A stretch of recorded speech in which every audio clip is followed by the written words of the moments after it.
files. It's on our J3 Collab Project company page. And I just want to take the opportunity right now as we introduce this Mind Your Business event. It's going to be fast moving. This is going to be replayed. So whether you are watching it live with us here, please use the chat or the comments, like, share, and put your questions in. We have a 20-minute Q&A at the end. We'll try our best to address those topics. If not during this event, it'll be post-event as well.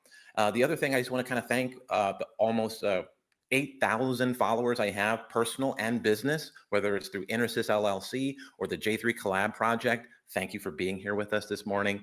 Again, we're going to basically be giving you a lot of information to help you not just get into the weekend with a certain mindset, but really give you resources, tips, inspiration, motivation, so that you can make having a business of your own, not just a dream, but a reality. So all that being said, I'm going to introduce our first guest speaker without any further ado and delay. Her name is Jennifer Callender.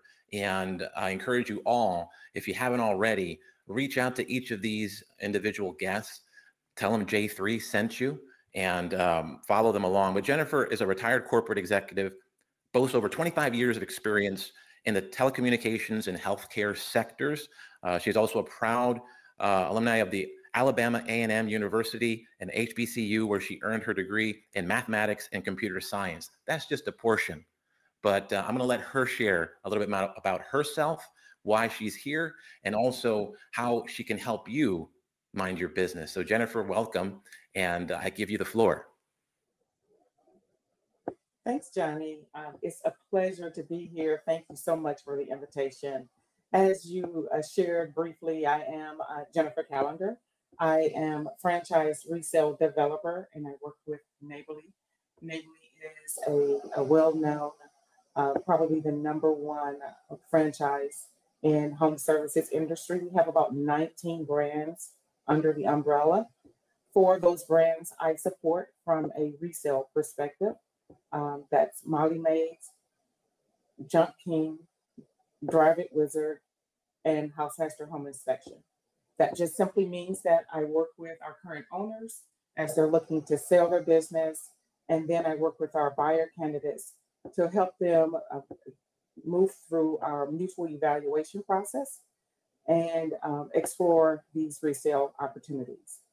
I have 6 years of experience with a franchise brokerage firm prior to joining Neighborly. And it's just, if you can imagine the 4 brands that I support, it's a healthy pipeline of both sellers looking to exit the system, as well as buyers and those new owners that we're bringing into the system. The information that I would like to share with you today is probably more from a perspective of a resale opportunity. So taking that from, the meeting with buyers all day long, probably 90% of my role, I'm meeting with buyers, preparing them for due diligence process, being awarded the franchise, and what we're looking for as part of being approved for any of our franchises.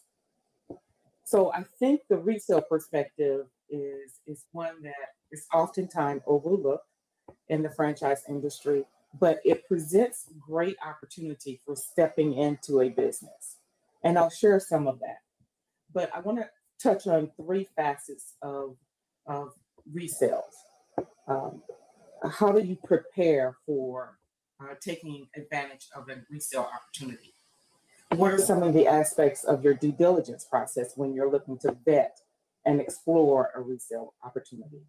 And then what does that support look like from the franchisor as you look to become a new owner? What can you expect to receive as far as support? So the first bucket is the preparation. So what should you be doing to prepare yourself for a resale opportunity within the franchise industry? First of all, the notion that you're going to entertain a resale opportunity, it brings great opportunity for a new owner. You're stepping into a business that's already existing, brand recognition has already been established. and you have a existing owner that's stepping out of business, and you're stepping in to continue that growth and scale and magnitude of what has already happened with the business. So you're growing the business from a trajectory that's already occurred. So you will have at your disposal financials that have already occurred with the business, historics, and all of that. So in preparing to explore a resale opportunity, you want to decide on what business industry you want to go into. I mentioned we at Neighborly, we're in the home services industry. That is an industry that's tried and true. You can't replace it through artificial intelligence. And it's many of our brands have the added benefit of having recurring revenue. So that recurring customer base that you're tapping into. So that may be an area where you want to look at. So you want to decide what industry you want to step in. You want to understand if you're transitioning from corporate, of course, you want to understand what are those skills that you're bringing into business ownership. And there are the trades that we have at the core of our businesses. We can train to that, but there are some inherent skills that you will bring to the business that will help you in the growth and scaling the business and being successful. You want to understand where are you with your credit score. We have Richard Snow here on the call, and I'm sure he'll share more about, from a financial perspective, what you need to be prepared for as far as credit score and the financials that you need to be kind of gathering and making sure you have on hand for taking stock of whether or not you can afford or be prepared for the opportunity. We also conduct a background check. If you have something that's in your background that will probably hinder you from moving forward with the franchise, we want to make sure that we're tapping into that. We can explain that. You have the details around that. And it may not be something that will prohibit you from moving forward, but we want to dive into that a little bit more. The other thing is you want to prepare yourself and get your team together who's going to be supporting you as you prepare to explore a resale opportunity. That may be a CPA, a franchise attorney, or you may have an accountant. You may need a franchise broker. All of those things, all of those resources become vital when you're exploring a resale opportunity. So that's some elements of what you need to be doing to prepare yourself for the opportunity. Now, when you wanted to perform the due diligence, what should you be doing to vet whether or not the opportunity is the right opportunity for you, whether or not the business is the right opportunity for you? When you're looking at a resale specifically, that resale opportunity may be in different, varying places in the business journey. It may be a startup business. Some of our owners step into business ownership. They have unfortunate things, personal things that happen, and they need to exit to prioritize some other areas. So that business, if they're within the first 1 to 3 years of business, it's in the startup phase. But it could still be an excellent opportunity for you to take advantage of stepping into a business. And a lot of times the sellers may be motivated to step out. So you can get in at a great price. Understanding where that business is and that business life cycle is very important. And then you have the startup, you have the business that's 1 to 3 years. That is what I refer to as the startup phase. And then you have the business that is exiting out of that startup phase, and they're realizing their sweet spot, and they're just trucking along and they're growing and scaling the business. And then you have those that are very mature in nature, and they are more of your turnkey business. So getting at and understanding where that business is that you're looking at, where is it in its life cycle? And it may not be a bad thing based on where it is, but you need to understand how to mitigate certain risks based on where the business is. The other piece of the due diligence process is that you want to meet with the seller. You want to meet with the seller to discuss several things. What's happening with the business? Where am I? What are your financials? Last 3 years financials. Understanding the day in the life from the seller. Getting that detail directly from the seller will be very important. understanding why the seller is stepping out of the business. One thing that I often have to deal with when I'm readying, preparing my sellers for selling their business, and I do a leg of valuation with my sellers. And, it can be a conversation that, well, they may think that the business is worth X amount, and I think it's much less than that. That X amount that they think the business is worth is based on the potential of the business. Well, but that's not how businesses are valued, based on potential. So understanding, taking the potential out of it, leveraging the factual data that you have at your disposal, which is the historics of the business from a financial perspective, and evaluating the business properly. You want to get at how your customers are going to be generated for the business. That's very important. Here at Neighborly, we have a number of ways where you're going to be generating customers for your business and realizing that revenue. It could be through our heavy marketing efforts that we do across all of our brands, all 19 of our brands. I mentioned before that we have the customers are on a recurring basis with our services. So once you get a customer into your system and realizing your services, you will quickly find out that you will be able to get that customer on a recurring cycle with your services. And that's a huge boost. Another differentiator, I feel like, with Neighborly having 19 brands all in the home services industry, a lot of the brands play and complement each other. So you can also have brands that are referring business and customers to you as well. So that's one area. And understanding, whether or not there's a call center, a centralized shared services call center that's driving those calls to your location. So you want to do your due diligence and really understand how will you be generating customers through what's the level of marketing that's happening from the franchisor, and understanding how will that generate customers as well. Another area of due diligence that you want to perform is understanding the franchise disclosure document, understanding the associated fees. What's the term of the contract? What does that look like for you? My team, the resale department, if a lot of our brands are 10-year contracts, and if you feel like you can't meet that 10-year contract and you decide that you have to exit out of the business, that's where our owners will engage the resale department to assist them with selling the business. That's a differentiator. That's a leg of support from a franchisor. It's an area of risk mitigation. So you're stepping into a franchise, but you know that there's an exit. There's some resources there that can help you exit out of your contract as well. So you want to also, an area of due diligence is you want to speak with other owners, right? So it's not just you're talking with the seller.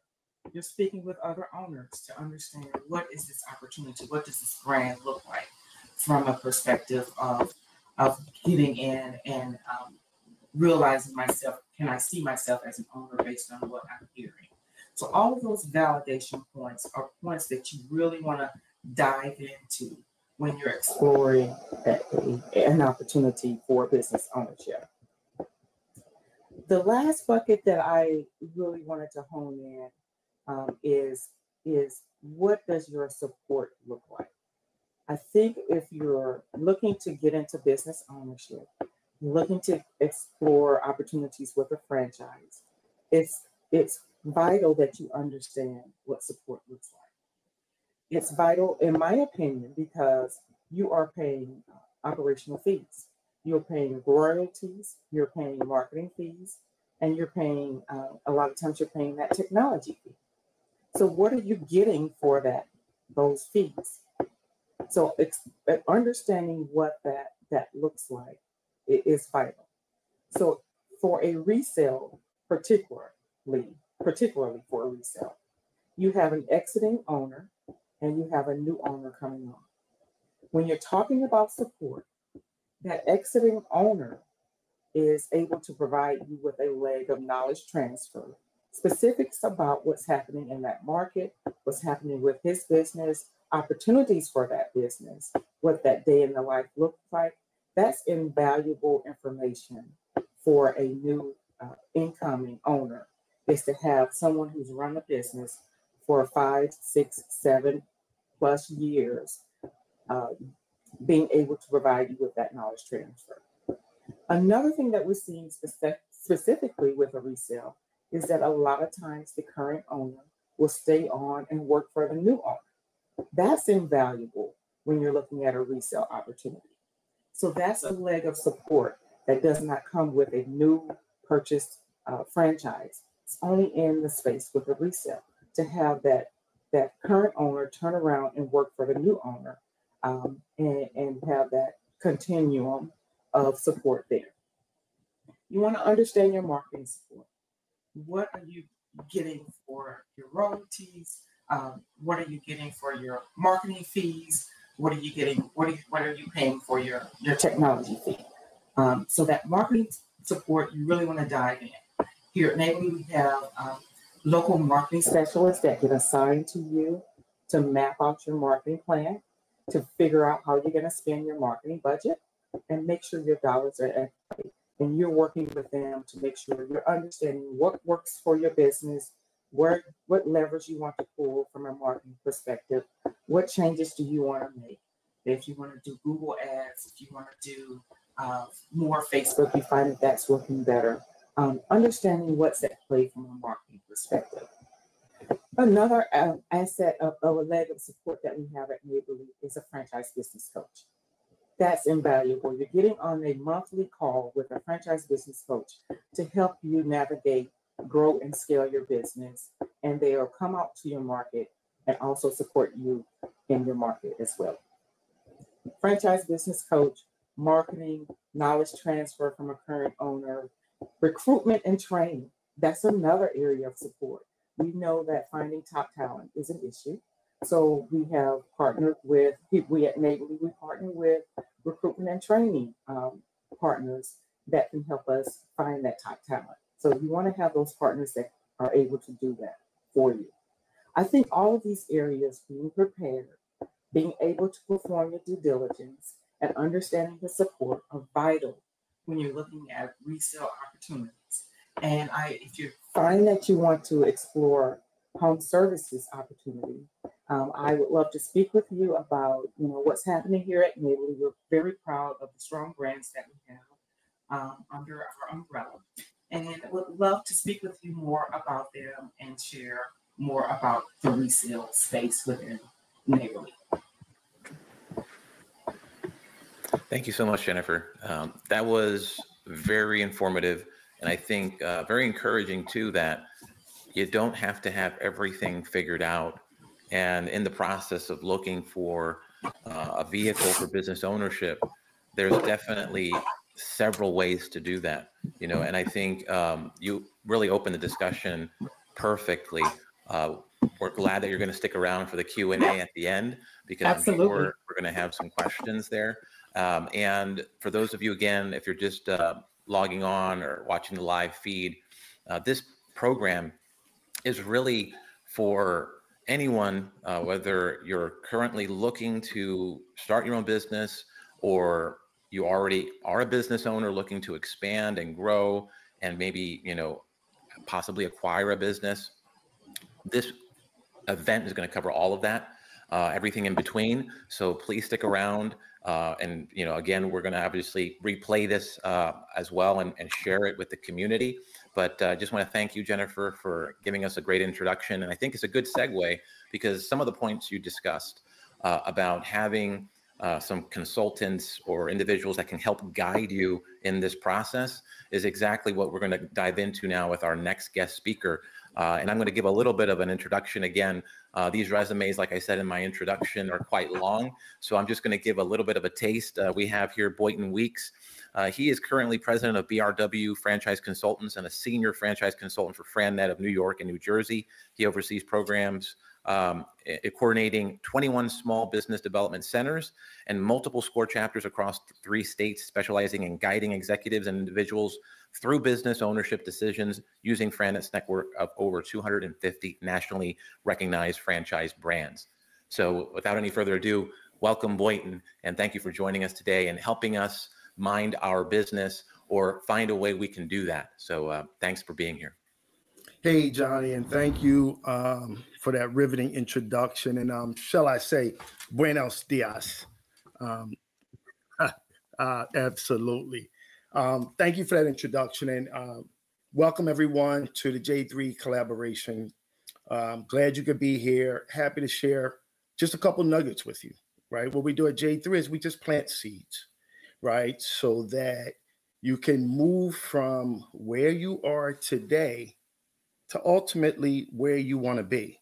And, you know, as I sit down and meet with clients every day, I'm often reminded of, you know, what my journey looked like 25, 26 years ago.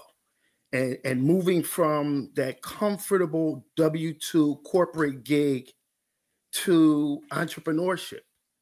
And that's why I'm passionate about doing what I do, because I know the journey, the struggle is real, right? I went through it. I lived it every day. And part of my initial struggle, folks, quite frankly, was I couldn't figure out for the life of me, why was I unhappy? What right did I have to be unhappy in my corporate job?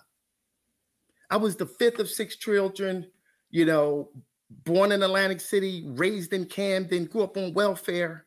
And here I was, 30 years old, assistant vice president of underwriting for an amazing company called the Chubb Group of Insurance Companies. You know, company car, stock options, annual bonuses, travel, Amex card, all of the trappings of what appeared to be success. So my internal battle, folks, was, why was I unhappy? Why did I want to move from where I was to where I wanted to be? Right? Entrepreneurship. I wanted to be an entrepreneur, but why was I unhappy? Right? I had, again, six-figure income, all of these things. And so as I looked introspectively at my life, I was able to uncover my why. So that's the first nugget, folks. What's your why? Why do you want to do this? Right? So I looked long and hard introspectively at why did I want it? And after a tremendous amount of deliberation, I figured it out, right? I had a 3-year-old son and a 1-year-old daughter. My wife was a stay-at-home mom. And as I looked back on my life and how I wanted to do things differently for my children, that was really when I was able to peel back the onion. Right. Again, I was the fifth of six children. My parents just worked. And they unfortunately met their demise before I graduated from high school. And my father was amazing. Him and my Uncle Leroy and Uncle George, they started the Weeks Taxi Cab Company, first Black-owned taxi cab company in Atlantic City. But they worked, and never saw anything that I did. You know, I was active in sports, football, baseball, basketball, you know, was on a debate team. So I had a lot of things that I was doing as a child. But whenever I looked in the stands, I never saw my parents. But I saw other kids and, you know, participating in the same sports and academic environment as I was participating in. And some of their parents were there. So when I looked at my life, I said, you know what? Dang it, my parents were never there because they were working to put food on the table for 6 children, and I commend them for that. But I wanted to do it a little bit differently. I wanted more time with my kids. So while I had the money and the travel and the stock options and the bonus, it didn't equate to success for me. Because when Chubb said, well, I need you to go to Seattle or San Francisco or Chicago, well, externally and to my peers, that looked great. Internally, my battle was, it was more time away from my kids. They were 3 years old and 1 year old, right? I wanted more time. I wanted flexibility. I wanted independence. I wanted control over my life. And so it's not lost on me, folks, when I sit down with my clients and they're battling the same demons, the same struggles, you know, the pain of moving from that comfort zone to the place where those seeds that were planted in me could actually harvest and become reality and become business ownership. And so I'm passionate every day and thankful for the J3 collaboration for just giving us the opportunity to meet with people like you on Feed Your Mind Friday and plant some of these seeds. Because listen, in order for the seed to germinate, right, conditions have to be right. Right? You have to have a certain amount of savings. Jennifer talked about credit score, right? The weather conditions have to be right for the seeds to germinate. So folks, if you're going through those same battles, you don't understand why you're unhappy in your current position, and that path to entrepreneurship it's a struggle, and you're dealing with those internal battles, it's normal. We all go through it. But the fact that you're here today and you're listening, that means that your pain is growing. The seeds are moving into that process of germination, and eventually, you're going to pull the plug. And so, just understand that those internal battles are difficult. Here's something I'll share with you. You know, as I was going through this decision-making process of mine to move from corporate America to buying a business, one of the things I realized early on, and I share this with my clients today, one of the things I realized was I couldn't share my internal battles and struggles with everybody. You know why? Because most people want comfort. Most people fear jumping into the deep end of the pool, which is why most people don't buy a business, right? 7 out of 10 people I meet with today don't buy a business today. Because part of it is they share this with too many people. So I say share it with your inner orbit, your inner circle of friends that really want the best in you. They want the best for you. They want the best for your family. And then they're going to support you in this journey.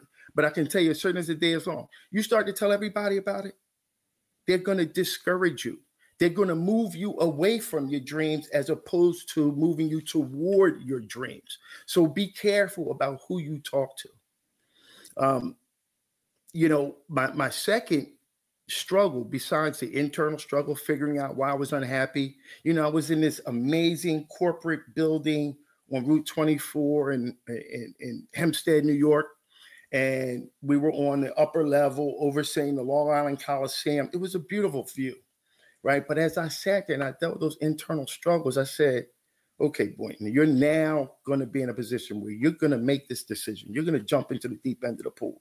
But then as I thought about it, I said, well, I watched my father build a business from scratch, the Weeks Taxi Cab Company in Atlantic City, New Jersey. So they built an independent business. So then my next battle was, what do I build it on my own from scratch? My dreams, my desire, my passion, right? I can create the culture of this company. Or do I buy a resale, as Jennifer eloquently talked about and gave you the pros and cons of going down the resale route? Or do I buy a franchise, right? So many of you sitting here, you're probably thinking, yeah, Boynton, that's good, right? Yeah, I'm thinking about it, but I'm struggling with the same thing, right? I know I'm going to do it. I'm going to be that 3 out of 10 that actually buy a business. But what's the structure? Do I build it on my own? Tremendously rewarding. A lot of upside, but there's some downsides to it, right? There's going to be less financial options available to me. Got it, right? Banks aren't necessarily in the business of taking risks. Banks prefer proof of concept, right? They prefer more calculated risk. So I understood that. And then I started thinking about resales, and that's great because I can take someone else's idea, clone it, make it mine, right? They built it, already a customer base on hand, so it can be tremendously rewarding. Or do I buy a franchise? Well, for me, I ultimately bought a franchise. I wanted the structure that comes with a franchise. I wanted the proven system. I didn't want to have to create all of the systems. Do I want brick and mortar on Main Street? Do I want a small office? Do I want a home-based business? So as I moved through that thought process, as I mentioned, I ultimately settled on the franchising model. Because what I realized was I didn't want to build it the way my father did. And they did an amazing job. I just wanted to take a different path. And I think part of what we try to do at the J3 Collab is just plant the seeds of there's various ways to pursue your goal of business ownership. And we don't endorse any particular one because it's different. Your situation is different for each client that I deal with, right? And I'm very adamant about explaining the pros and cons of all of the options to my clients. So I chose franchising. It's been tremendously rewarding for me. But another nugget that I'll leave you with today is, if you're thinking about business ownership, and forget about whether it's franchising or building an independent business, develop a very, very compelling why. I told you my story of why I did it, right? What moved me from the comfort of corporate America to entrepreneurship was the fact that I wanted more time with my family. I wanted control over my life. I didn't want to have to worry about, as I ascended the corporate ladder, at a certain point, was I going to be tapped on the shoulder and told that my services were no longer needed. So develop that very compelling why, and then start to write down the things that are important to you, right? Do you want a business that has strong demand, strong return on investment, recession resistant, a product or service that can't be outsourced or shipped overseas, something Amazon proof? For me, I didn't want a business that was going to involve me nights and weekends. Why? As I mentioned, I wanted more time with my wife. I wanted more time with my kids. I'm a family-oriented guy. So I wrote down what I call my list of unbreakables, non-negotiables. No nights, no weekends, right? Control, flexibility. And once you have the compelling why, folks, and I'm going to wrap up with this.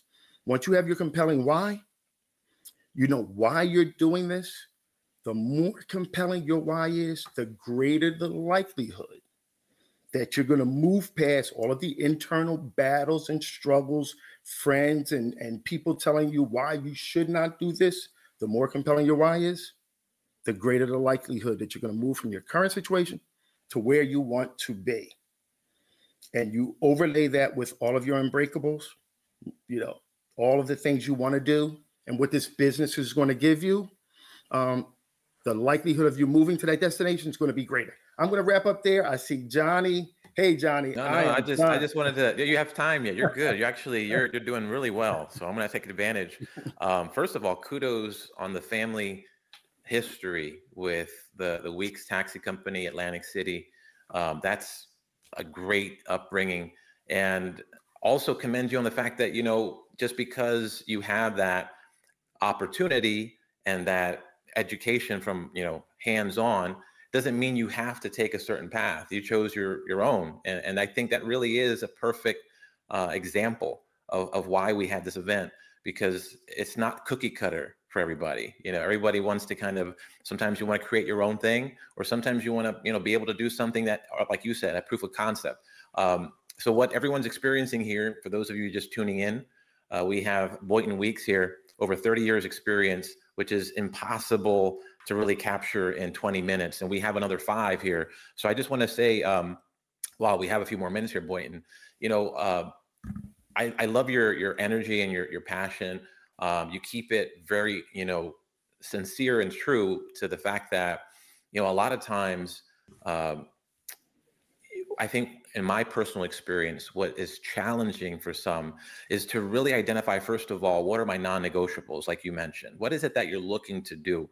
And then kind of starting from that point, because once you have that foundation of what is it exactly you're looking for, it makes it so much easier to find the vehicle that is going to get you there in the form of, a business, whether it's franchising or whether it's, using other resources like we're going to be sharing with our upcoming guests after you. So I guess just to take advantage here, if I'm watching this and, I am trying to decide, okay, I love what you said. What can I do today to get movement into, getting the process started to talk to someone like you and maybe get a little bit better idea of what my options are? And if, let's say, I already know what I want for myself, what I want for my family, what can they do today to get that process started so that it's just not a great idea, but it's actually something that's in movement, which is what we want. Yep, I think, and that's a good point, Johnny. I think the first step is be willing to take some risk. Admit to yourself that these internal battles and struggles are normal. We all go through it, and then begin some outreach, right? Talk to and meet with people like myself, franchise consultants, business consultants, people who have been there and have done it, and let them share their life's experiences with you and present all of the myriad of options that are out there, whether it's resales, start a business from scratch, or buy a franchise, right? And just, but you got to create movement, right? Staying where you are is not an option for most of us, right? So you have to create movement. You have to create action. For every action, there's a reaction, right? So, I'm happy to reach out, have a conversation with you if you're interested. I have an amazing podcast that I do with a good friend and business associate of mine, Chris Wilson. It's called the Winning Franchise Formula Podcast. We do a podcast every week. You can find us on Spotify and every place where, podcasts are listened to. So reach out, create action. For every action, there's a reaction. Love it. Absolutely love it. And I really appreciate you sharing all of that with us. We will definitely stay connected. We'll be following you. Please, if you haven't already, tag Boynton, send an invitation. It's really about making connections as well. The J3 Collab Project is all about not just the numbers. We're not really interested in that. A lot of communities, they grow specific on how many people they have. We're more interested in the people than the numbers. So don't just listen and appreciate what's here, but make it an action item to reach out to one or all of the panelists here and really engage with them. Don't just like and, react, but take action. So thank you, Boynton. I really appreciate you. You're going to stick around as well. We'll have you back on during the Q&A. And I'm going to introduce our next guest speaker here. As we're talking about minding your business, we're talking about business models. We're talking about financing, but we're also talking about resources and having those resources at our disposition so that we can know where do I go if I want to take a certain direction. So with that in mind, I'd like to introduce Vaneskha Wilson, who's an accomplished attorney with over a decade of experience in criminal, immigration, estate planning, and franchise law, and is the managing attorney of the law office of Vaneskha Hyacinth in PA. And Vaneskha is dedicated to helping individuals do what we're talking about, feel confident in their future business ownership endeavors. Thank you, Vaneskha, for being here. And I appreciate you taking the time to share what options and resources are available so that we can mind our business in a better way, more strategically. Thank you, Johnny, for that introduction. So yes, it's all about hiring the right people for the job. When we're talking about resources, we're talking about professionals who are experts in the areas that you need assistance in. When you are starting a business, whether it be creating one from scratch, buying a franchise, or buying an existing business, you want someone to look over all of the documents because the documents are not written in regular English. They're written in what us lawyers like to call legalese. And as much as we like to try to make it as close to plain English as possible, there are certain terms that just have to be there in order to make sure if this ever becomes an issue in the future in the law, it is understood what was meant. And if you don't understand what is meant, that is when you reach out to the experts. For example, when you are deciding what type of business to form, that's going to have many implications. It's not just about liability. I know a lot of people like the LLC model, but within the LLC is short for limited liability corporation. Within the LLC model, you also get to choose whether it's going to be a C Corp or an S Corp, and that's going to have tax implications. So when you're looking at taxes, You're looking at, is this something that is going to flow through to my personal taxes? Is this something that is taxed directly through the business and I file separate taxes? Is this something that includes someone else? Am I investing with a spouse or a colleague who's not part of my family? So there are a lot of things to consider when you're deciding what form your business will take. I could go on as far as what types of different types of businesses there are, but I don't think we have enough time to discuss all of the different business models that are out there. But it is important to seek out the help of a professional to make that decision based on your specific situation. It can also matter what business you have, that can lead to the type of business model you choose. For example, Johnny did mention that my law firm is called the Law Office of Vaneskha Wilson, PA. The PA stands for Professional Association, and that's because I'm an attorney, I have a professional degree, and so I'm required to have a certain type of business given the state where I reside. And of course, I have options, but that's the one that I chose for tax implications and business implications. So given your specific situation, you want to know what is the best format for you. Do you need to be able to add on other investors, other business owners? Do you need to be able to plan for future succession of that business? So all of these things come into play, and they are hard to figure out on your own. You can do the research, but going to someone who already knows what can apply to your particular business situation is going to be saving you a lot of time and energy instead of trying to figure out all of the legalese that I mentioned earlier. And now you'll also want to seek the professional to discuss what is in your contract. Or if you're buying a business or if you're buying a franchise, there is going to be a contract or an FDD, a franchise disclosure document. And it's going to have lots of information that you might not know how important it is because it just seems to be pretty straightforward. It might just state facts about the business's past. It might state requirements that you must abide by as a future franchisee or a business owner. But even though, again, it may seem like plain English, oftentimes it is not. There's a big difference between the words shall and may in a contract, believe it or not. So if you go through a contract and you just fly past those two words, you don't realize that one of them is optional and one of them is required.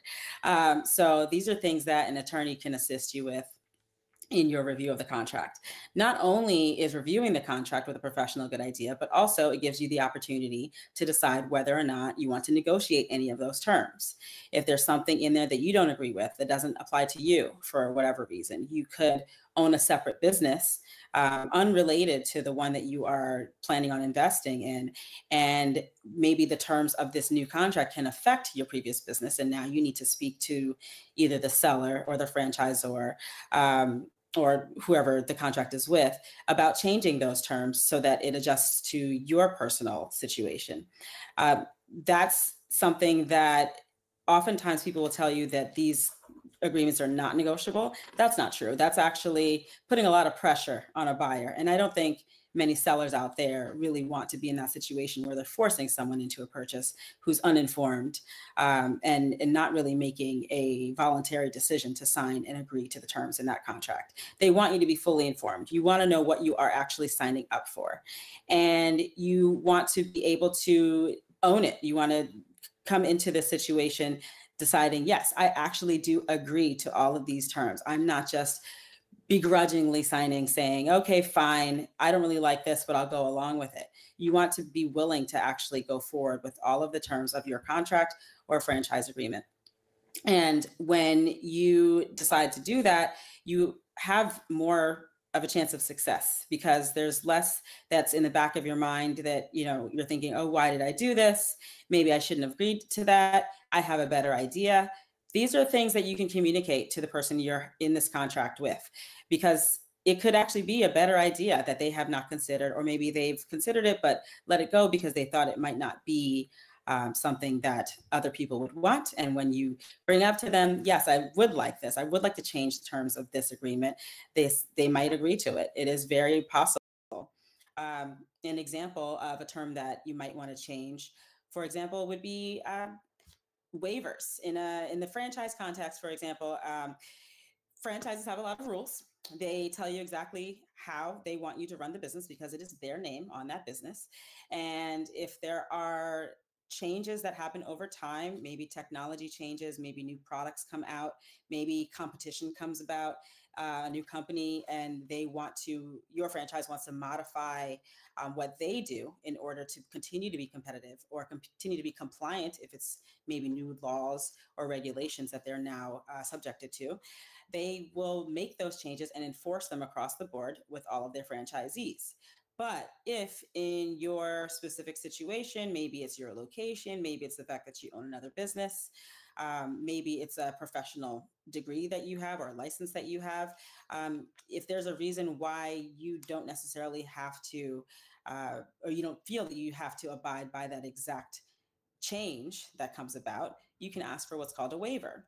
And that's something you can negotiate in advance to say, hey, I think that I want to follow all of your rules. Of course, you've got the recipe for this business to work the way it works, right? And I want to tap into that so that I can succeed. But I think that in the future, should a change be made that does not or should not apply to me, I should at least be able to have this discussion with you and not immediately have to follow those rules immediately as soon as you say that I need to. So these are things that can be negotiated in a franchise context. For example, a commercial lease context, if you have a business, say you've come up with the business model on your own, it's completely from scratch, but now you need a commercial space. Oftentimes, the landlords or project managers or brokers that you're dealing with, they provide a cookie cutter lease, but you don't have a cookie cutter situation. You want to be able to go through that lease line by line and decide, are all of these terms things I want to agree to? Is there something else I can negotiate? Can I somehow negotiate tenant improvement? Can I get free rent for a few months as I build my business? These are things that are on the table, but they're not going to tell you that. They're on the other side. You would need a professional who's on your side, who's representing your interests to help you negotiate those terms. And all of those things together, it really depends on the context of your business. If you're working from scratch, you'll want to work with a business attorney. If you're buying an existing business that is not a franchise, again, a business attorney is a good idea. Tax attorneys, CPAs as well.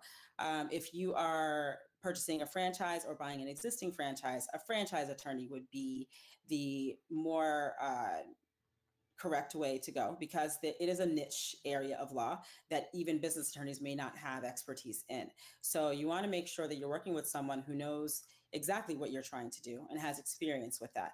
So in the franchise context, the business formation, the tax implications, the contracts, FDDs, franchise agreements, and the commercial leases, that can all be discussed with the same group of professionals. Now, another topic that doesn't often come up in businesses, but I personally think that it should come up all the time with everything in any stage, any scale of business, is succession planning. I see too many times where someone creates a business from scratch or purchases an existing business or a franchise, and they don't make a plan for what happens if something happens to them, or if they just want to retire, if they age out, or if they're tired, they feel that they've succeeded, they want to move on, and maybe a sale is not what they're thinking about. Maybe they want this to stay in their family. Is there a plan for that? Do you actually have something written down that organizes the business in a way so that the next person to come along, especially if they're within your family, they know exactly what to do? Sure, you can bring them in on a day-to-day to learn the ropes and see what to do if they're of age. But what if you are a young parent and your child is also very young and you have this new business and it's going well, but unfortunately you meet an early demise, and now what happens? Do we just sell it in probate and just get rid of it and let the funds be distributed to your family? Is that something you can negotiate with the seller or franchisor in the franchise context? Because oftentimes they already have something in place. But if it's your own business that you've created from scratch, you'll want to arrange something. If it's a trust and have maybe a trustee or take care of that business until your successor, your child, or spouse, or whoever comes of age to take over? Is this a situation where you do want to liquidate, you want to sell the business and then distribute those funds? Have you designated exactly where you want those funds to go? Do they all stay in the family? Do they go to a charity? There's lots of different options, and it's all up to you. This is where you don't need to negotiate with anyone when it's your own business. If you've created your business from scratch, you can decide exactly how you plan to succeed your business in the future to your family. You can break down who's going to be in control of what and who gets what. As far as the parts that you own, of course, there will be situations where you might lease equipment, or maybe lease to own, or maybe you're in financing for certain parts of your business. Those things have their own contracts within your business as well. But these are things that a lot of people don't consider when starting a business. That's sort of what attorneys do. We try to think of, we want to hope for the best, but plan for the worst, right? You want to create your business hoping that you'll succeed and it'll last forever and you'll live forever. But in reality, we know that's not going to happen. The business may succeed, but it may not last forever. So you have to plan what is going to happen when you want to close it, when you want to retire, sell it, or pass it down to your children. Another area of law that might affect your business could be if you are a foreign investor or if you're a non-citizen in the US. So immigration is actually where I got my start when I moved to Florida.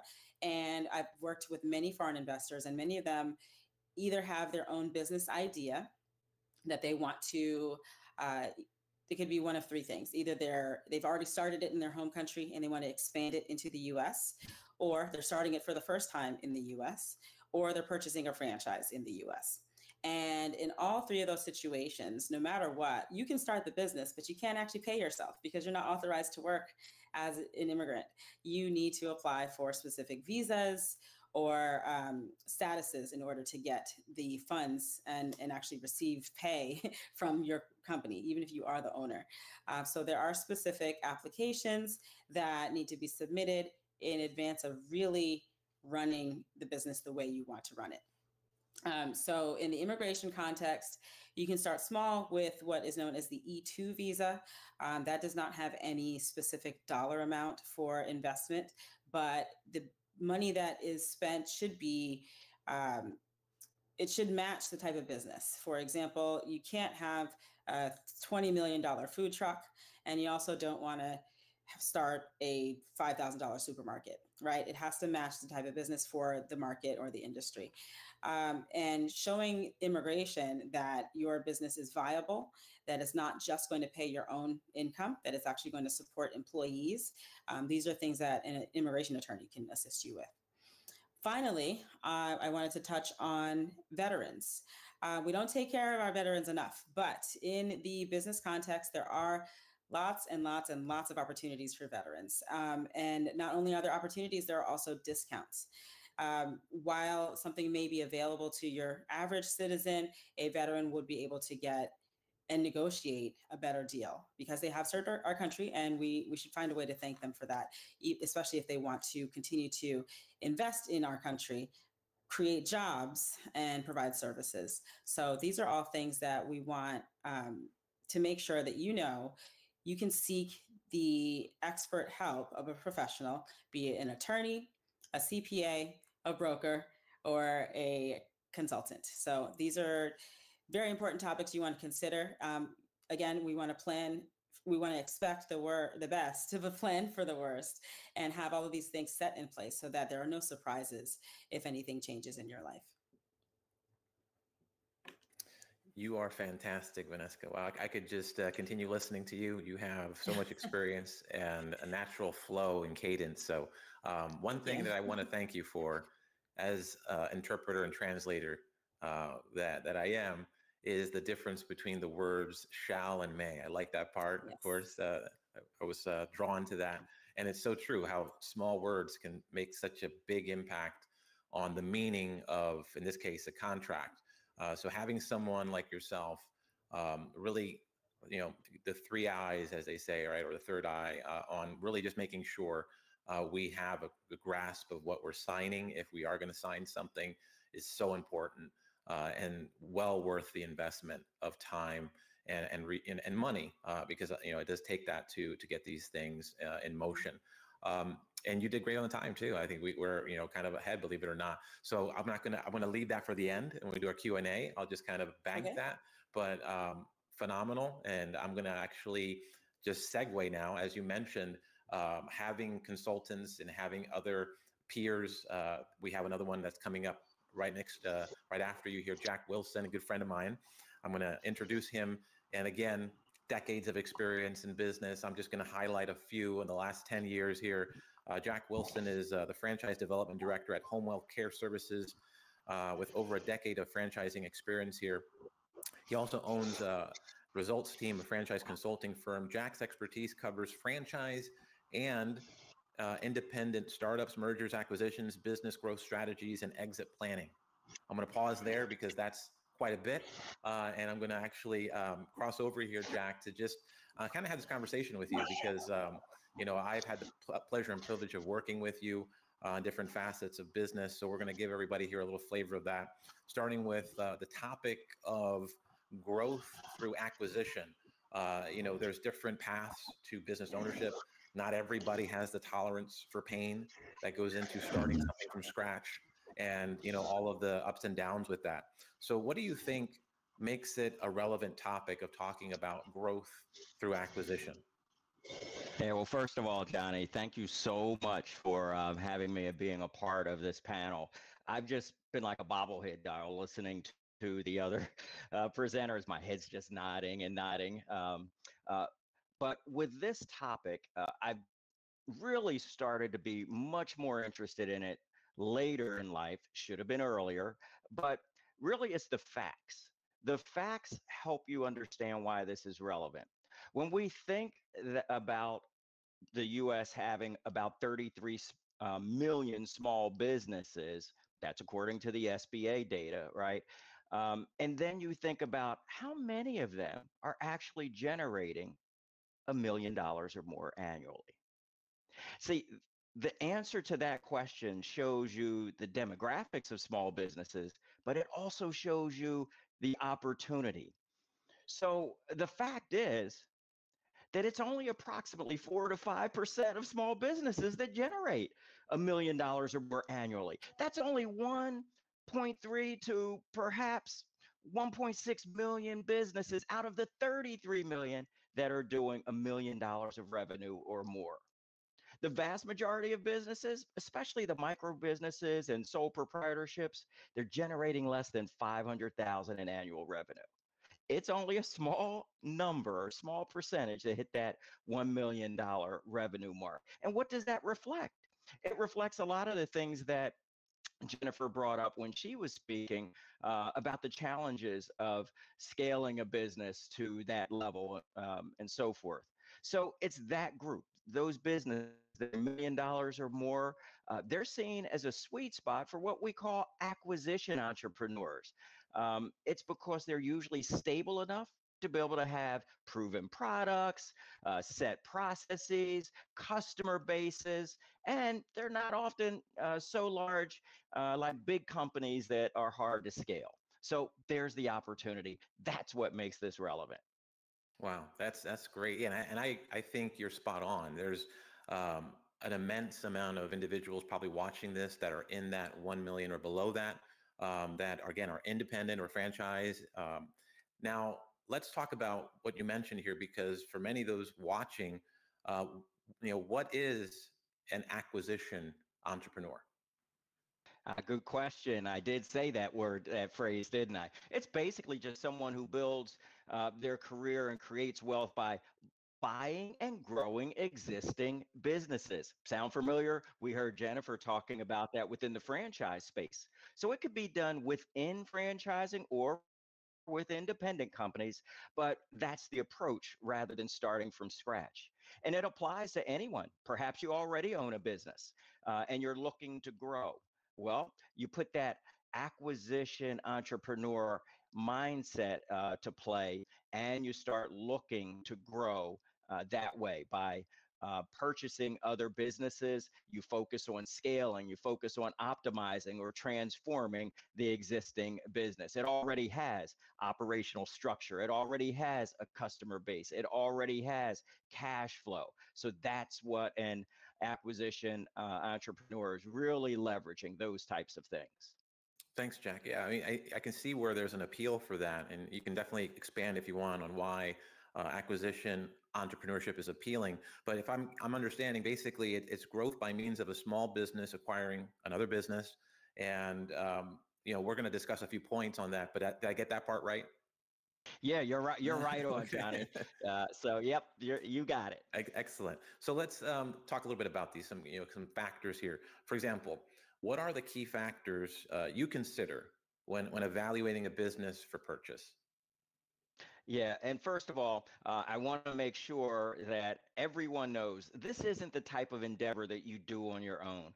There are professionals that can help with this, but some of the key factors that you're going to really look at, and they're basics when you really start thinking about it. Things like financial health, right? What's their revenue and profit trends? Let's look at their debts and their liabilities, their accounts receivable and payable, right? Tax obligations. You also want to look at other things relative to their market position and the competitive advantage they may have or not, right? So now when you dig deeper, you're looking at their customer base, the competitive landscape, market demands and trends, things like that. The other thing you want to look at, it's the main thing you should want to look at if you already own a business. You want to look at synergies and strategic fit, right? If you already own a business, does that business have complementary products or services? Perhaps they have shared resources or operational efficiencies that you might be able to derive. Maybe there's even brand alignment. So those are some things you want to look at. Obviously, you want to look at things from an operational standpoint as well, right? Structure and processes. What's their efficiency look like? Do they have some key personnel and key team members? What's that team structure look like? Always look at the technology they're leveraging. Many of them are lagging. It's an opportunity to gain an efficiency there, but look at what they have currently with their technology and with their systems. If their technology stack fits or doesn't fit, either way, you can view it as an opportunity there. And then we just have Vaneskha on, and we'll be remiss if we say don't look at the legal and compliance issues. There could be things like pending litigation going on. Maybe they're having regulatory compliance challenges. Maybe they have some contractual or agreement type issues or challenges. You want to look at those things. And then valuation, right? It's not what the owner thinks it should sell for. What's really on that business? What are the valuation multiples in that industry that are the norms? The hobbies there, negotiation flexibility. And if most likely it's going to have employees already, right? So you want to also look at another thing that sometimes gets overlooked. It's cultural compatibility, right?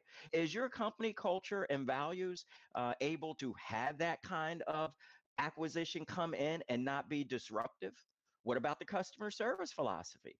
Those types of things, as well as other risk factors and potential liabilities, are things you really want to check out. That's fantastic. That's a lot. And for those that didn't write all that down, you'll be able to watch this and rewatch it later, because that was a lot of very beneficial information. Next question, Jack, is what metrics should someone look at to determine if a business has strong growth potential post-acquisition? So we have that now, and obviously want to continue growing. Yeah. So again, these things will become KPIs, key performance indicators for folks, right? Growth rates, their revenue growth rates are a big one. Because to assess if a business has strong growth potential post acquisition, these kind of metrics and other quantitative factors are really critical. Think about gross and net profit margins. Those things really, really are going to be required for you to look at it to see if, hey, after we buy this business, it's going to grow. And again, you may not be that numbers person. Again, that's why you're going to probably need some professional assistance to help you evaluate these things. But when it's put in front of you in a way that you can understand it so you can make a decision, these are going to be some of the things you're going to look at. You're going to zero in on customer related things like customer acquisition and retention rates, right? How hard is it for that company to acquire customers? How are they doing with retaining? Do they have a retention process? What's the customer lifetime value of theirs? Is that customer base that you're looking at trying to make a decision on here today and gone the day after you buy it? You need to look at those types of things. Then market share and market potential. Are you buying into a business that has a large market share of a saturated market? Probably not a good idea.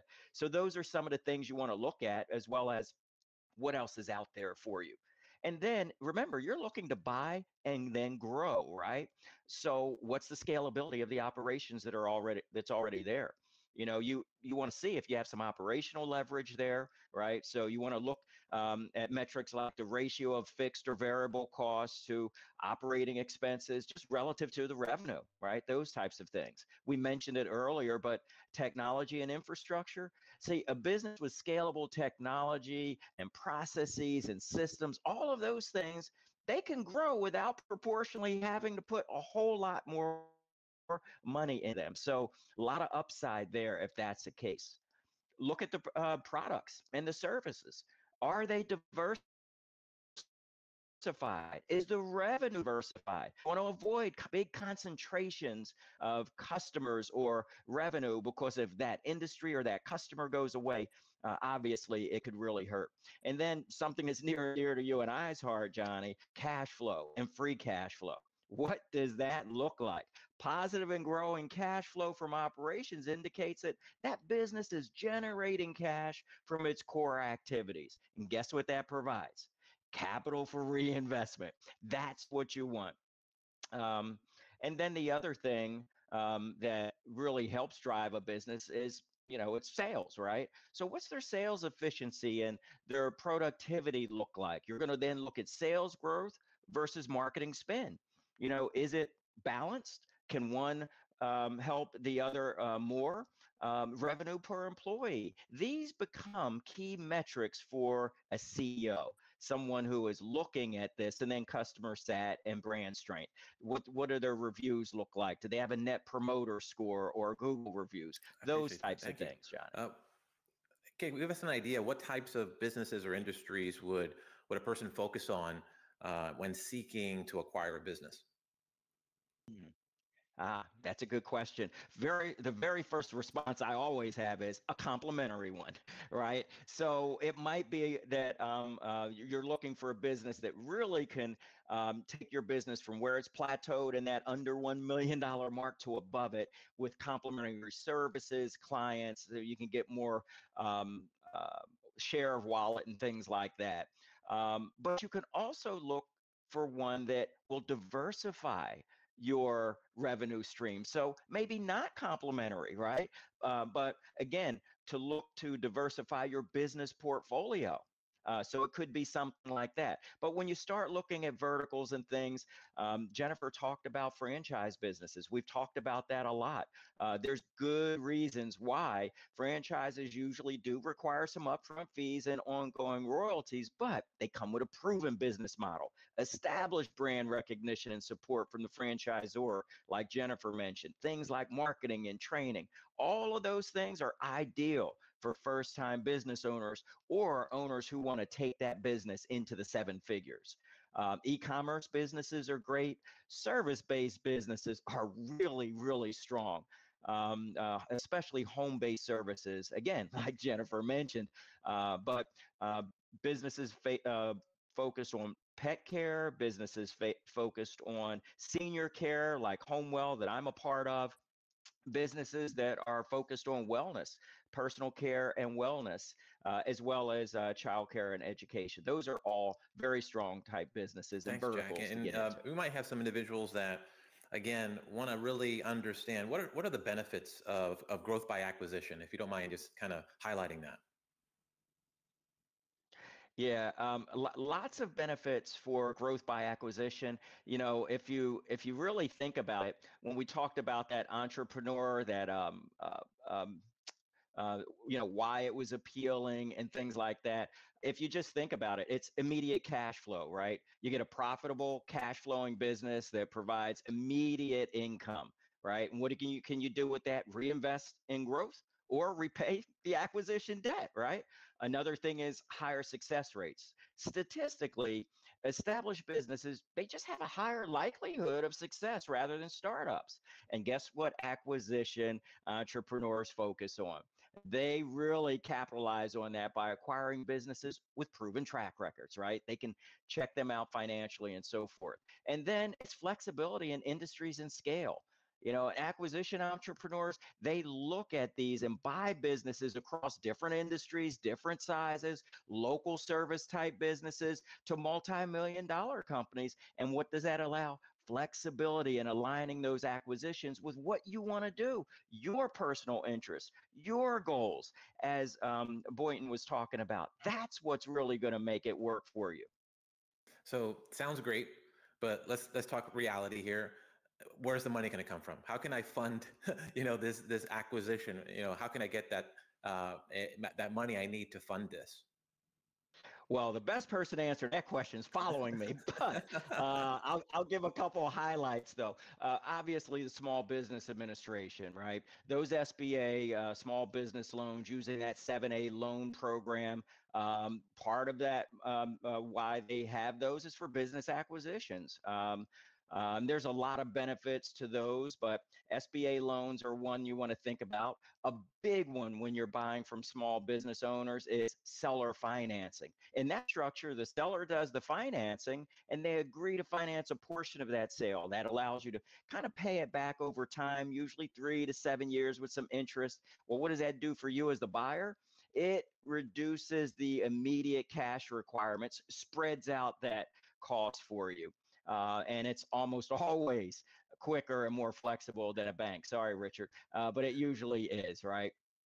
And you know what? If a seller agrees to that, usually they're pretty confident in you know, your ability as the buyer to succeed. And you can come up with the terms with that person.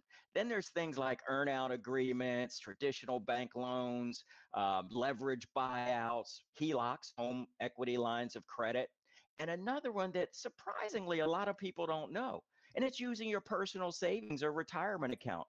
It's a program called ROBS. The acronym ROBS is for Rollover for Business Startups. And that's where you use your retirement funds, like in your 401k or your IRA. You can roll these over into a business acquisition without incurring any early withdrawal penalties or taxes. That's a big one. There's lots of other ways too. Thank you. So let's talk about due diligence and the impact. So what role does due diligence play in this acquisition process? What aspects should I prioritize, for example, financials, market position, operational strengths?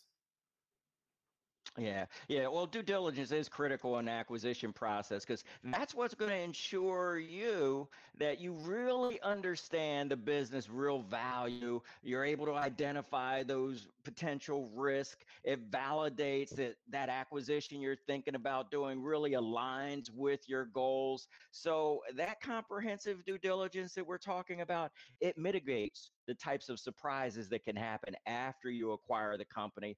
And it helps you ensure that you're paying a fair price for the business, right?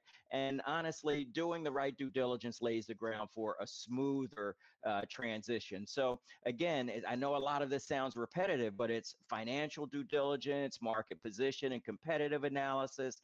We talked about the operational strengths and weaknesses, legal and compliance reviews, sales and marketing analysis, cultural and strategic fit, those types of things, and then looking at their technology stack and their security and the transition planning piece that you're going to do too. How is this going to actually happen? Overall, Johnny, when you prioritize the financial and the market and operational due diligence, that's going to give you a really comprehensive view of the business value and the risk. And then legal compliance, sales strategies, and that cultural fit, that just further ensures that that acquisition you're looking at is going to support your goals as the buyer. It's going to just help you avoid some unseen liabilities. It really is a safeguard for you when you're looking to buy it, and you need to be with the right people. And maybe that's what we should talk about next is, who are the right types of professionals that can help you, and we can finish up with that. And again, just to highlight one key point, we're actually doing okay with time. I'm going to just throw this question in there. What are some areas of concern to look for during the acquisition process? And it could actually be something that the resources you're going to reference could help you with, if you want to kind of just combine those two into one. Yeah, good. So again, we're going to go right to the financials, right? If there are inconsistent or unreliable financial statements, red flag, right? You're looking at things like missing or incomplete audited records, discrepancies between, different financial statements, a whole lot of cash-only business transactions, lack of access to the business owner's tax returns. All of those things really are red flags, right? But also something else we talked about earlier, that customer concentration.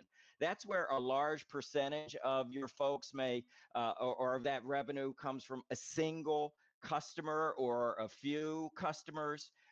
When you have that situation going on, that's risk, right? If that customer goes away, you lose that revenue. Another thing, and this is one that almost everybody thinks about, but excessive owner dependence, right? Many people are going to look to see, is that a business that when that business owner goes away, the business goes away with it, or him or her.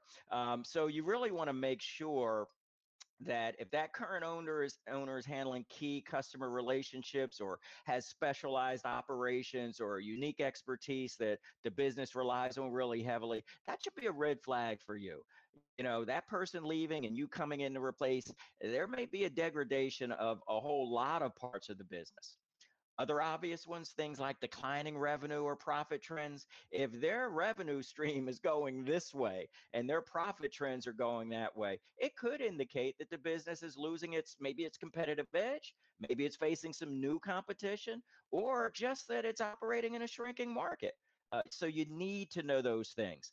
Going back to another one of our guest speakers, unresolved legal or compliance issues, if they're hanging on out there, it's a red flag, because that can easily lead to costly settlements, fines, reputation damage, all the things that you will inherit.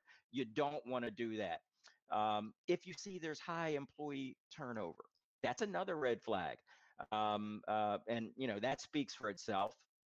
We talked about looking at their technology and their systems. A lot of times it's outdated, right? It's inadequate, the technology and systems. But look at it as opportunities for fixer-uppers, like we would with a fixer-upper home, right?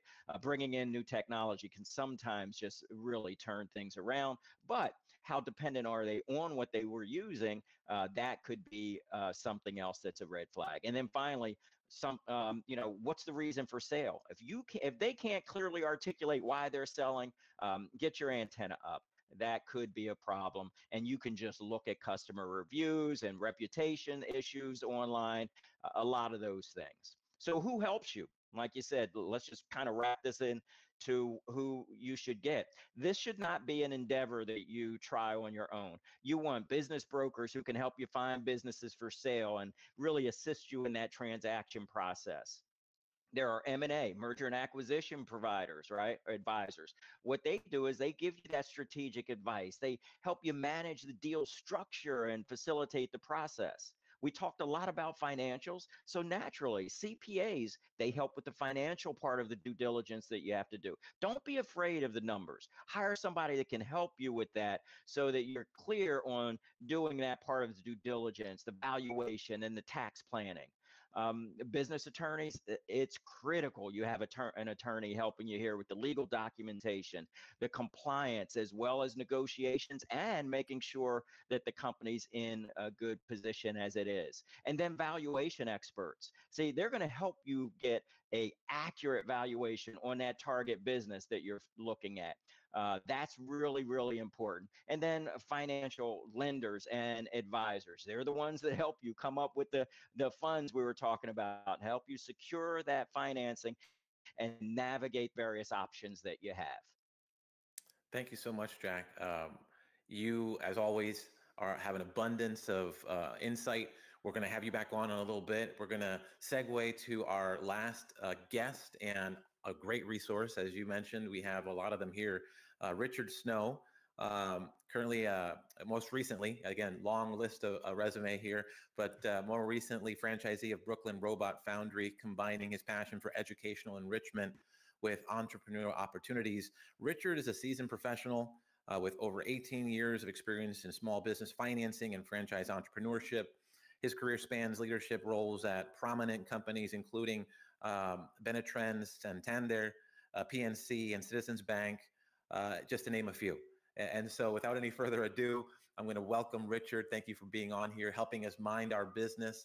And, you know, one of the things that helps us do that is definitely the financing piece, which I know you have a lot of experience on, but you also have the benefit of seeing things from both sides of the equation. Yes. So I'm going to just hand it off to you, and like everybody else, try to take some notes. Thank you, Richard, for being here. Absolutely. So glad to be here, Johnny, and have this conversation. So I am a vice president for the National Franchise and Specialty Lending Division of Bremer Bank. And what we do is middle market and conventional financing for franchisees that are looking to be larger multi-unit owners. And a lot of the things that you heard from our previous speakers are the same things that goes into a startup. It's the same thing that's going to happen with a business that's more mature and looking to grow and expand. I'm also a franchisee for Brooklyn Robot Foundry. So I'm going to talk to you in two different ways. First, I'm going to talk to you about your financing arm and what's required from that standpoint. But then I'm going to talk to you what went through the process of being a franchisee, what it takes, what you need from a financing standpoint. So one, as a lender, one of the things we look at first, as everybody spoke to, is that we're going to look that you understand your financials. So if you have a person coming in that's a startup, they're going to send you with financial projections. Those projections need to be 2 to 3 year projections, but you're really going to lean strong on that individual's cash position, where they stand from a cash position standpoint, their collateral, their assets that they have on their personal financial statements. So when you're in a startup mode, banks are going to look at the brand. If the brand is an emerging brand, they're going to look at, you know, where their fund score is at, what's their historical success rate, what's their projected success rate. But since there's not a large body of work on that franchise or a body of work that you can review, they're going to look at you now. What is your transferable skill sets? What do you bring to the table that's going to allow you to excel as a franchisee in that particular brand? They're also going to take a look at your cash position. You know, do you have the 20% down? Do you 20 to 30% down? Do you have that cash? Is it going to make you cash poor if you invest in that particular business? Can you still take care of your family? Is there still a secondary source of income that you can rely on while you're starting this business as well? So these are all the things that's going to go into that process. And what they're looking at from the beginning is that, do your financial projections debt service? Do they meet the required debt service coverage ratio? Typically, the debt service coverage ratio for a bank when you're starting out is 1.25 is what they're looking at, that you can cover your debt and have that 25% cushion there as you're running that business. And it's critical because most businesses fail within the first 2 years. So they want to make sure that you're strong enough to sustain. And why you fail is because the lack of capital. You're insufficient in your capital position. There's not enough cash flow coming in, which then can trigger an issue within the business performance because you can't do the marketing or hire the people needed to grow the business sufficiently. So that's what you're looking at from a beginning standpoint. But when you're looking at the next level, let's say you're a multi-unit franchisee already, you have 20 units, you're successfully running that business. We're going to dig a little bit deeper because you have a history. So we're going to look at your books. We're going to look at 3 years financial statements, your 12 and 12. We're going to look at each business to performance over that 3 years. We may go back 4 to 5 years just to get a better understanding of where you're currently at. We're going to look at your debt service coverage. That's just one piece of the picture, but we're also going to look at your lease adjusted leverage and your cash flow leverage. Can this compounded debt that we're placing on your business, can you support it? And is the business that you're acquiring going to improve your financials or hinder those? That's very important when you're looking into these multi-unit owners, because we no longer in the multi-unit conventional space have the ability to look at you as a projected finances. We're looking at actual finances, and there is no SBA guarantee in the conventional financing. So the thing that builds that trust is your covenants, how you manage your covenants, how you manage your debt service. So we're going to look at your businesses on a quarterly basis. You got to provide your financials. On an annual basis, you need to provide your tax returns and annual financials. And if you trigger those covenants, that puts you in violation of that relationship, where we have to assess and look to see if this is something that we want to continue to be a part of. So that's the importance of really understanding your financials, understanding how much debt you can compound, understanding where your liquidity position is currently at, understanding how you're going to manage your labor changes by acquiring more businesses, and also looking at your enterprise value. Because a lot of, even looking at the brands out here, you have brands out here selling at 6 and 8 multiples. That's excellent. You just got to make sure that that brand can produce enough money when you take it over to still be at that multiple when you go to resell it. Because, you know, when you look at the conventional landscape, you have family offices, you have private equity companies out there, you have lenders, and they're looking at this in the short term. Like if they're investing, they're looking at this in a 4, maybe 5 year span of how much money they can get out of this. Since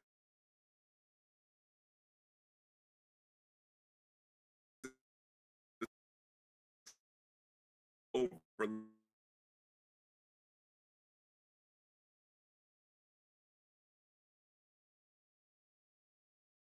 I think we just have a little bit of a connection issue here, so we'll have Richard on in a moment. But if you are on a cliffhanger, you weren't alone. We'll have Richard back on here shortly. Just work through it.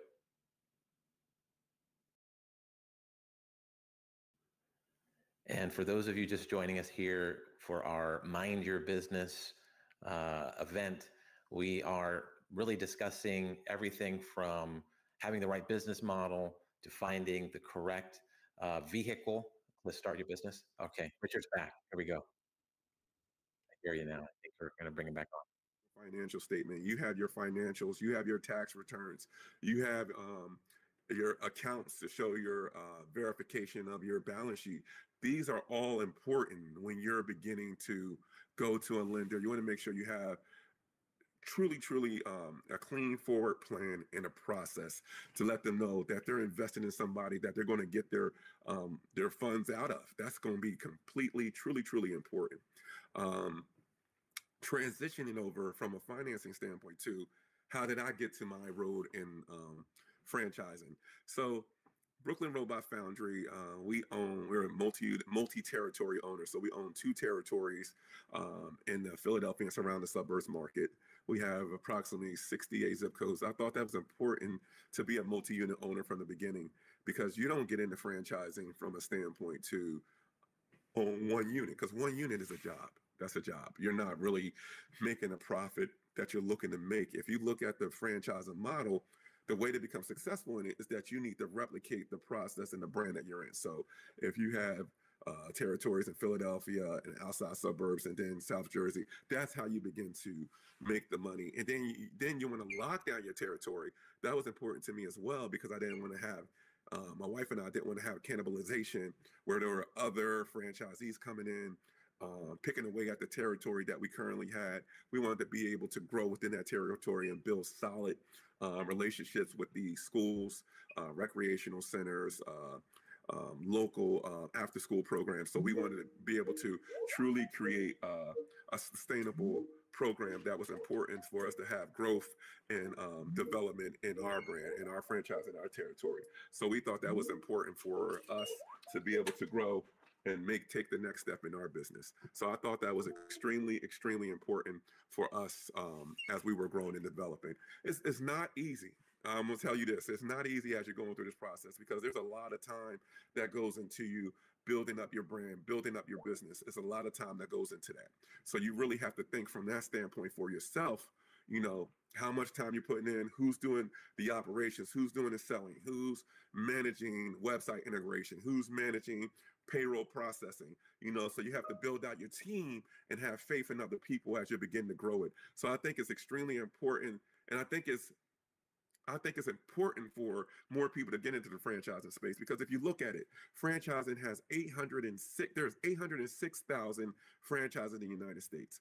They impact the GDP at 4.3%, and they at $545 billion impact on our economy and 8.9 million jobs. That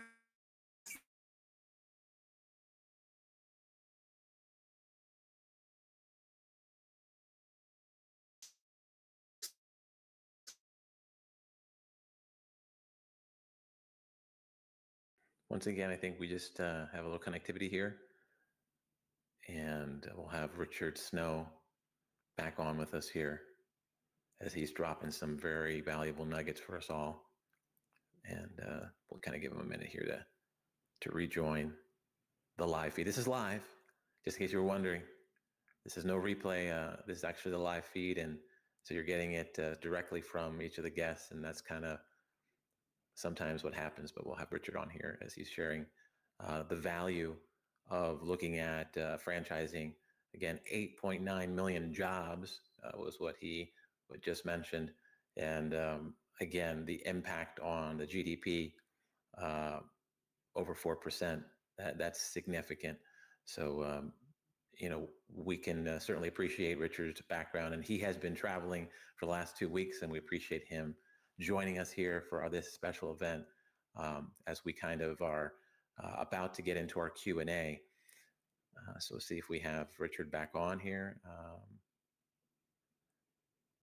And if not, we can perhaps jump onto the Q&A if, I think he's coming back on, I hear him. Here's someone here. Okay, we'll do the Q&A. We'll give Richard his time back if he comes back on. We're not going to be greedy, but we'll kind of kick things off. First of all, I get the pleasure of, you know, being here amongst some real industry giants. So I feel, you know, literally outnumbered, but it's really been a lot of fun having each of you here and sharing and really helping us appreciate that there is a real opportunity. You know, the truth is, business ownership, while it can be very intimidating and daunting of a task, it isn't something that's impossible. Many people are doing it, have done it, and having each of you here sharing your experience and your story really helps illustrate that it is within reach. So I'm just going to open this up a little bit. Look if we have anything. We've had a few people I do want to shout out. We've had a few commenting in the chat and following us from the beginning of this event. Adam Griggs, just want to shout you out. I love the comments. He's CEO of Clarify. We see you and appreciate a few things here that Adam commented. I'll share with the group here. So many grow from small to medium-sized businesses through acquisition, especially these days when you're hoping to steal away talent. Great discussion. So thank you, Adam, for commenting that. And another point here, you can negotiate. I know a ton of owners out there that wish they would have known you, Vaneskha Wilson. So just a few comments from those watching us live. I'm just going to open up a little bit here and see if there's any questions that come through. I'll definitely share those. But, you know, when we're talking about the end of this year and looking toward 2025, I think a lot of people kind of look at it of one of two ways. I'll ask the same question to all of you. Some people are ramping down for the end of year, understandably, with the end of year and holidays and things of that nature. But the other way to look at it is you really are ramping up for 2025. I mean, right now is the time to plan and get things going. So how do you see it as far as what is your kind of, I guess, mentality with that? And if I'm watching this right now and kind of looking at, how can I make this upcoming year the year that I actually take things to the next level? What can I do so that I'm not just waiting for the clock to tick and the end of the year to come, but I can actually do some things today to make that happen at the beginning of 2025? Anyone can, kind of jump in. Yeah, I'll just go ahead, Jack. Okay, thank you, Boynton. I feel the same way you do, Johnny, that this fourth quarter really is your launching pad to the first quarter. If you're not prepping now, then you're going to be behind.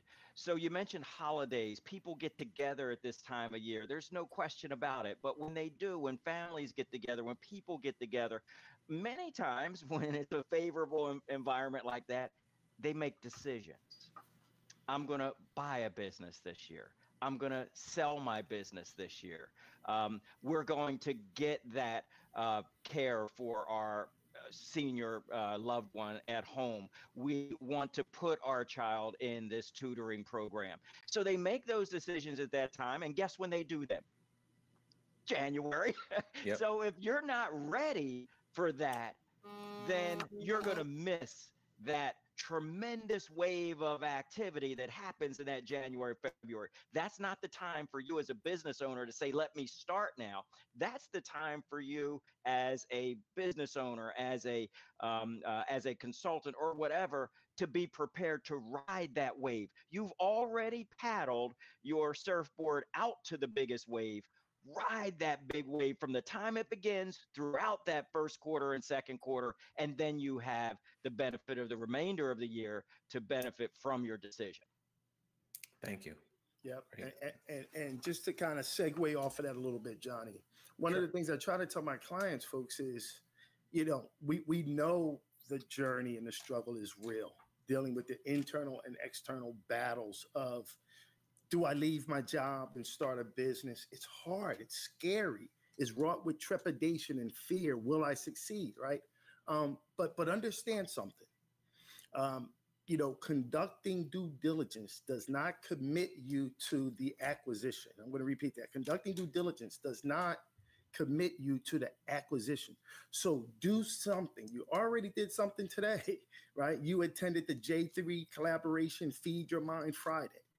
You've taken the first step, attend free seminars, small business development centers, SCORE chapters located throughout the country, wherever you are. Attend free seminars, webinars, follow the J3 collaboration, right? But remember, at the end of the day, conducting due diligence is just that. It doesn't commit you to the acquisition. Do something. Thank you. I'll let the ladies here, if you want to. I think, Jennifer, I don't know if you're muted. You might have to unmute yourself. Let's see. I see you're talking. Just make sure you're. I'll try again and see. Not yet. You can. I'll let you continue trying that. I'll go over to Vaneskha. Did you want to share something on that point? Sure. I'm actually going to make a shameless plug. It's okay. It's okay. Given the change of administration that is coming in the new year, one of the areas of law that I discussed really is actionable now. If you have any immigration matter that you are wishing to pursue, file it now. File it before the new year, because the policies that are in place now are in place just for now, and they can change. And the changes can come with removing certain types of benefits that exist, amending how they're processed, making them take longer to be processed. And increasing the amount of denials. So if we can file before the end of the year, file before the end of the year. So that's as far as immigration goes. And that's it for my shameless plug. I think that I agree with what Jack and Boynton were saying. If you want to you know, if your New Year's resolution is to do something new for yourself and for your family, and invest in a business, then now would be the time to do the planning stages and the investigation and the due diligence, as they explained. And that includes reviewing documentation, having someone review it for you, help you with what type of business you can form. So yeah, the behind the scenes work starts now so that you can start your action items in January. Love it. That is great advice. And so, Jennifer, I think we have you back on. Try again. Let's see. Not yet. Can't hear you yet. We're close. We're close. Can you hear me now? Yes. There you go. Go ahead.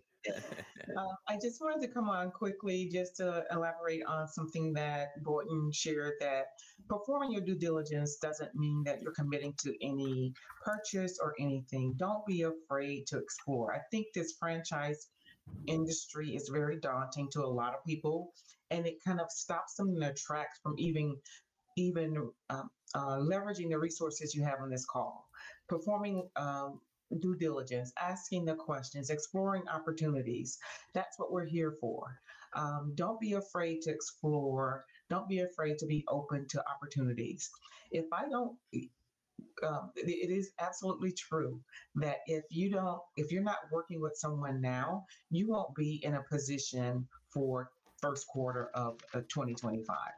What I have in my pipeline right now, understanding that we have buyers in the pipeline that are a liquid capital to the ask price, the purchase price of a business. Some may be leveraging SBA. If you're leveraging SBA, that's a long pole to get through the underwriting process. We know that. So if you're not already working with someone in the target goal to get started with a business in January, you're already behind the ball. So get involved, get in the game, and leverage these resources so that you can start having those conversations about what it takes to be prepared to do something different for 2025. I love it. Mind your business. Don't worry about what other people are doing. What are you doing? Yeah, mind your business. Do it now. Get on it. So talking about acquisition, can someone give an example, a simple example of how an acquisition would look in financial terms? I know this was something, Jack, you spoke about in our discussion. Maybe you can elaborate a little bit on that. Sure. I would have absolutely deferred to Richard Snow if he was on. Yeah. Hopefully he'll join us soon. Let's just take a simple example, and compare it to things that we know, right? So things that we know, like the startups investment, according to what Babson College said through the Wall Street Journal, the average startup cost in the United States is about $65,000 invested up front in capital. Right. We think about housing and buying the average down payment for housing in the last few years, right around that $65,000, $66,000, $67,000. So why are we talking about this? Because it's whether people are starting a business from scratch or whether they're buying a home, it's right around that dollar amount. So that, when we relate it to what else can you do and buy a business? Well, if we really think about it, the types of business we're talking about acquiring, the businesses, they all sell for certain multiples. And it makes it so that a $65,000 investment paired with a 90% loan backed by the SBA could buy a company billing over $1 million in revenue. And what does that do? It immediately launches you into that 7-figure business space, into the 4% of companies throughout the United States. That's kind of how it could work. You put 65,000 in, you're getting that 90% loan from the SBA, right? That's a $650,000 purchase, because you're looking for a company that's doing around that 2 to 3, let's say 3 times earnings. Earnings might have been around 216,000, and we're just doing some back of the napkin type math. But if it's 15% adjusted earnings, then that company's generating about $1.4 million, right? So the real focus here, this illustration is so you can see that investments similar in size to starting a business from scratch or buying a house can also be used to acquire a sustaining business. It's already generating profitable revenue in an existing structure. So what's the takeaway? You can absolutely achieve your goal of acquiring a company of this size with less than $1 million within franchising by acquiring resales like Jennifer has, or outside of franchising. That's awesome. Thank you so much for that. Any books you would recommend to someone that's interested in maybe studying this particular topic of growth through acquisition that you'd recommend the audience? Oh yeah, there's one that really jumps out at me. There's an old one called The E-Myth. It was by Michael Gerber, and then he updated it called The E-Myth Revised. But then there's a newer one that really is zeroed in on this topic. It's Buy Then Build: How Acquisition Entrepreneurs Outsmart the Startup Game. And that's by Walker Diebel. That's an excellent read. Thank you. And any other recommendations here on that topic as far as acquisitions? Feel free to chime in. If not, I'll throw something else out. I think, you know, the biggest hurdle for a lot of people is the fear of, you know, you talk about these numbers, right? For a lot of small business owners that are maybe doing less than $1 million in revenue, and the thought of, you know, either doing twice, 3, 4, or however many X's you want to add to that. How can they perhaps mitigate that fear of taking that step? You know, we've already mentioned it. I think I just want to emphasize the fact that it is okay to go through the process. I think, you know, one thing as being a business owner, starting something from scratch and building a business, is that not everybody's for it, but there is a benefit of the process. And I think if you're choosing another vehicle, whether it's, you know, purchasing, acquisition, or maybe a franchise, it's okay to go through the process and then not exactly choose what you were investigating. Is that something you agree with? And how can we help those that are watching here to be like, oh, what if I don't want to do that? I think it's okay for that. One last quote I'll share with you. A shout out here to Jay Alec on LinkedIn. He's a very big influencer. He mentioned fail really is first attempt in learning. So I think, you know, I really appreciate that. And I think it fits here because the truth is nothing's going to be perfect. And do you agree with that comment of what I just said? Absolutely. I think that one thing to keep in mind is that, you you definitely hit it on the head, Johnny, is that the failure is you can't fail unless you attempt, right?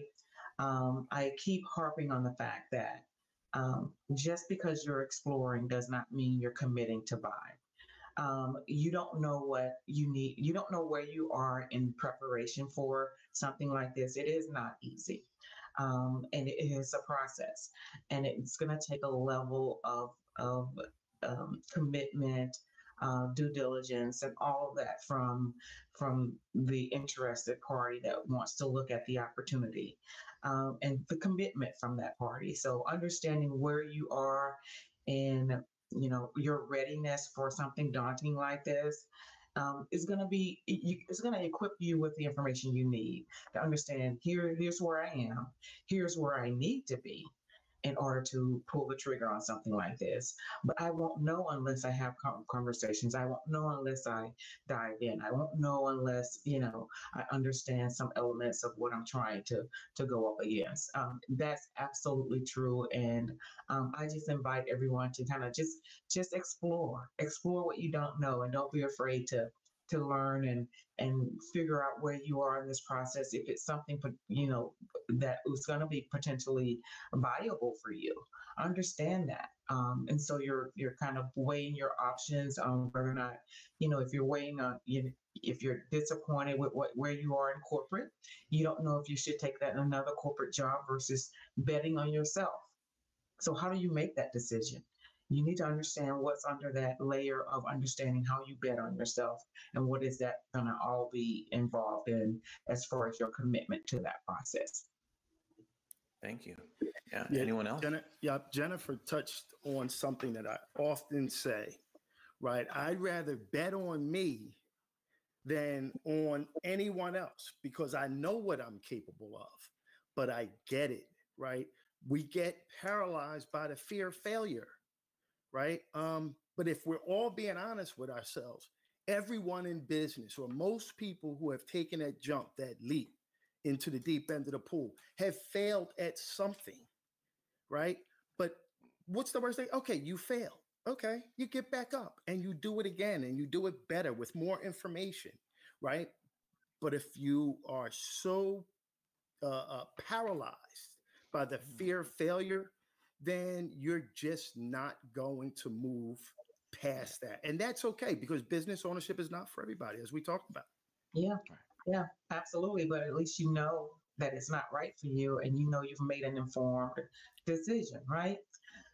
So I just, I am appreciative of the opportunity to share my perspective on this whole mind your business topic. And I have to run. I have to move on to the next call, but it's been a pleasure spending time with you all. And if there's any questions, feel free to reach out. I know my contact information is in the LinkedIn, and I'll be following up with several of the speakers. This was great after the call. So take care. Have a great day, everybody. Thank you so much, Jennifer. Yeah, and I want to thank you all actually for being here. Special thanks to Richard Snow. We will definitely have him back on. He has a tremendous amount of expertise and experience. Even the short, his segment was reduced, but there was so much there, so we'll be able to replay that. But please, if you haven't already, everybody, follow any and all of the panelists here. Reach out to them. We thank you for your participation. We do have a few more minutes here. Any final thoughts from any of you here that you'd maybe want to share with the viewing audience? Please, Vaneskha. Sure. Jennifer and Boynton both talked about, when it's not for you, but sometimes it's, them and not you, right? Sometimes after you've done all of your investigation, maybe it's that particular business that's not right for you. If you're in the negotiating process and you discover that they're not willing to play ball, they're not even wanting to come to the table at all, or they're hanging their hat on something that seems completely unimportant to you and they're not giving you an explanation. Sometimes there are shady people out there trying to do big business and trying to make big money. And unfortunately, they don't always reveal themselves right away. So doing that investigation, having the right resources to assist you in the investigation is what can help weed out the folks that you don't want to work with. And it'll help you decide, okay, now I know what to look for in a business partner, in a franchisor, in a seller, in order to make those next steps for my own success. So, it's kind of like that old, what you see in the rom-coms, the old breakup line, it's not you, it's me. Sometimes it's not me, it's you. So you can always do that one too. Thank you so much for that. Jack? Any final thoughts? Yeah, I've just been super impressed with what everybody has said. My final thought would just be really focus on yourself first, right? Do your due diligence on you. Once you understand what your goals are, short-term goals, long-term goals, you and your family are all on the same page. Only then can you really start looking at, putting yourself in another situation, because until then, you're just, kind of gathering information. First, start with yourself. Diagnose what you're capable of, what you want to do, and what your goals are, and then you can build your strategy for that. Thank you. Boynton. Yeah, listen, Johnny, shout out to the J3 Collab, man. You guys brought a lot of nuggets to the table. I'll just leave the listening audience with this, because oftentimes people say, well, Boynton, how will I know when I'm ready, right? And this is my candid response. When the pain associated with staying where you are, when that pain becomes greater than the pain associated with the change that you're about to embark on, you're getting really close to being in that group of people. When I said 7 out of 10 people that I work with don't buy a business today, 3 out of 10 do. Well, when that pain associated with staying in that corporate job, being downsized, right-sized, re-engineered, you don't like the culture, the politics, the travel, the time away from your family, all of those things. when that pain becomes greater than, oh my God, I got to talk to Boynton and Jack and Vaneskha, and I got to build this network of folks. And boy, I got to tell my spouse, man, I'm going to leave my job. And the comfort and security of that W-2. When that pain is greater, when you stay where you are, let's talk. Let's talk. Reach out to any of us. Happy to be here. Happy to help. And thanks, guys. Thank you. Well said. With those words, I can't do much better than that, other than thank you for joining us. We'll be having more events for sure next year at probably early part of the year. Stay tuned for that. Follow us on LinkedIn, the J3 Collab Project. You can obviously connect with us individually here. So on behalf of the J3 Collab Project, I am Johnny Romero, thanking you for your time. Mind your business. Don't just make it a thought, but make it an action. And until next time, take care. Thanks, guys.